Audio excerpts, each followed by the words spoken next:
So yun, good day kalapatids. Ngayong araw may nagpapadesign ulit sa atin ng 3D loft, no kalapatids. And kung gusto nyo makita, samahan nyo ako. Please subscribe to my channel and hit the bell icon. Welcome to Baby Family. Enjoy! So yun, start tayo kalapatids, no. Ngayong araw may nagpapagawa ulit sa atin ng pigeon loft design, no. And sa mga nagtatanong kalapatids, no, ang gamit ko pong app is yung SketchUp. And yung SketchUp po is sa laptop at saka sa computer lang siya nagagamit. Bali wala po to sa cellphone, no. And so yun, start na tayo kalapatids, no. And ito, una kong papakita sa inyo yung paanong loft niya kalapatids. Ang gusto niyang taas is 6 meters, no, or 3 foot, no, kalapatids. Yan, napakarami, 3, 6, 9, 12, 16 yung paa niya kalapatids, no. And yun, pakita ko sa inyo yung vertical and horizontal na gagamitin niyang tubular or angle bar kalapatids. Yan, makikita nyo na dito kung ano yung shape at itsura ng pinaka loft niya kalapatids, no. Ang pinakasukat nito is yan, 2.10 by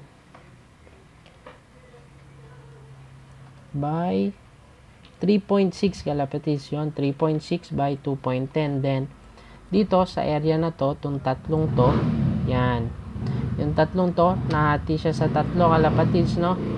Nasa 1.2 something yan kalapatids, no. Bali, eto yung pinaka magiging cage niya.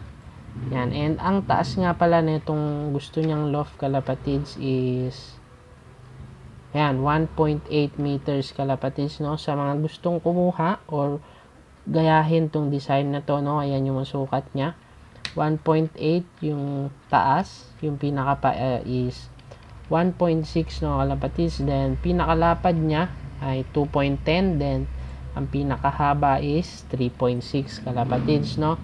Then ayan, eto yung pinaka hallway niya kalapatids, tong part na to, no. Isang diretso lang yan kalapatids. Bali, eto yung pinaka cage niya, yan, tatlong yan. Then yun, papakita ko sa inyo yung roof. Yan, yung roof design niya, simple lang, isang slant lang. Ang disadvantage nito kalapatids, pwede itong tambayan ng mga kalapate. Pero ito yung gusto nung ano natin, client natin na nagpapagawa nung 3D loft design niya kalapatids. Then ang maganda dito sa 3D loft design, and dito sa may plano tayo, no, makikita nyo agad kung gaano karami or kahabang steel matting or tubular yung kailangan nyo. And malalaman nyo na rin dito, no, kung gaano karami yung bibili nyo, no. And hindi na kailangan sumobra dahil alam nyo na yung mga putol na kailangan nyo kalapatids. And by the way, hindi po ako nag-e-estimate na itong mga to, no, kung gaano kalaki yung magagastos nyo sa loft, dahil hindi po ako updated sa mga presyo ng materyales, kaya hindi po ako nag-o-offer ng estimate. And kung mag-offer man po ako, iba po yung presyo ng estimate sa 3D loft design ng kalapatids. Then yun, pakita natin yung plywood na gusto niya, no. Plywood or yero man, kung anong gustong gamitin ni sir, pero ang gusto niya enclose yung pinakatatlong loft niya doon sa loob ng kalapatids. Bali, yung partition nila hindi din steel matting, bali close talaga, hindi magkakakitaan yung kalapate pag nasa loob sila, no. And ayan yung pinaka hallway niya. Then ito yung pinakaharap niya kalapatids, no.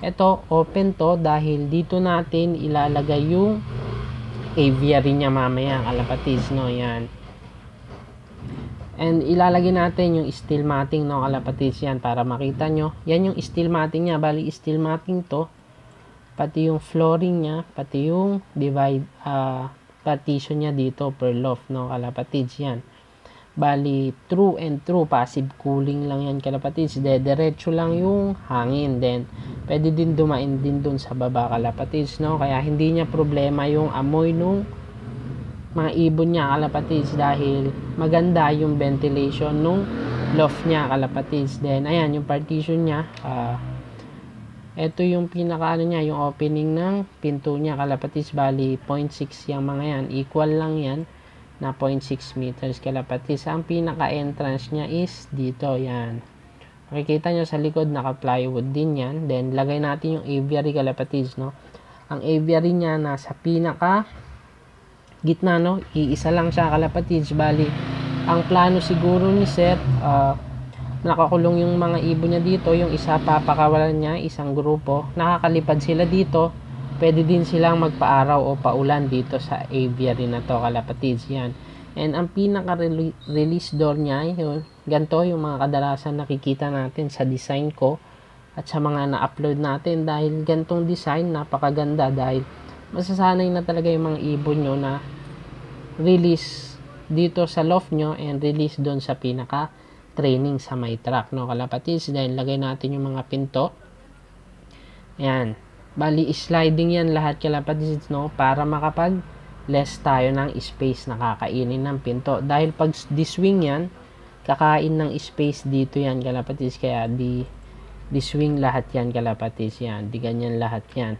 Same lang ng size yan mga yan kalapatids, pero lang dito sa pinaka entrance nya. And I suggest kay sir, no, tong part na to, pwede siya maglagay ng cabinet neto para sa mga sa mga gamot, no, pangkalapate, tsaka ibang accessories niya. Kaya pwede siya maglagay dito ng pinaka cabinet niya, no. And ito yung pinaka landing area niya, no. And walang problema to kasi kahit manipis, open lang naman yan kalapatids, no.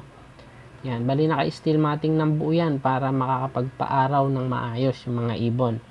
And then dito, yung gagamitin niya is box type, no kalapatids, yung ganitong type ng box perch kalapatids. And ang advantage naman nito, isa-isa matche-check mo yung poop ng mga ibon mo, and pwede kang at the same time pwede kang maglagay ng nest bowl mo para sa mga nangingitlog na ibon mo, no kalapatids, no. Dahil minsan isa din yun motivation, no, yung meron silang itlog at partner sa loft. Yan kalapatids. Bali nahiwa na hati sa tatlo, parang yung kay Boss Basra, no. Yan, no, ganito yung loft na pinag-start niya, no kalapatids. Bali hati din yun sa ilang part, no, kung makikita nyo sa vlog niya kalapatids. Then ang pinaka viewing area niya is dalawa ang gusto niya at malalaki kalapatids. Yan, dahil ang viewing isa sa part na pinaka mahirap kalapatids, dahil dito nag-i-start yung training ng mga ibon para makatanda kung saang lugar sila uuwi kalapatids. Bali yan, dalawa kabilaan yan kalapatids, no. Extended siya sa bubong para talagang 360 view yung makikita ng mga ibon kalapatids. And then ang pinakapinto niya nga pala is sliding. Ayan, sliding yan kalapatids. Bali dalawa siya kabilaan, no.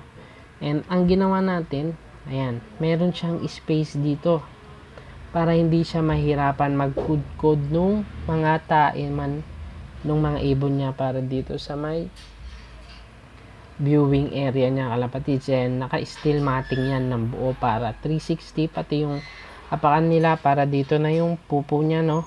And kung plywood kasi dito, mahirapan siya maglinis kalapatids, kaya diretso sa bubong na lang. And ayan, napakaganda nung naisip ni sir, no. Bali yun lang, talagang napakalaki ng viewing area na pwede na tong parang ganito na ata kalaki yung kulungan ko kalapatids, no. Then yun, ayan na yung pinaka-design ng loft niya, no. Yan, napakaganda, napaka-solid kalapatids. Then lagay na natin yung mga ibon, ayan, para mas ma-visualize na maayos kung gaano kalaki yung loft ni sir. Ayan, napakalaki talaga yan, ang daming ibong kasya dyan.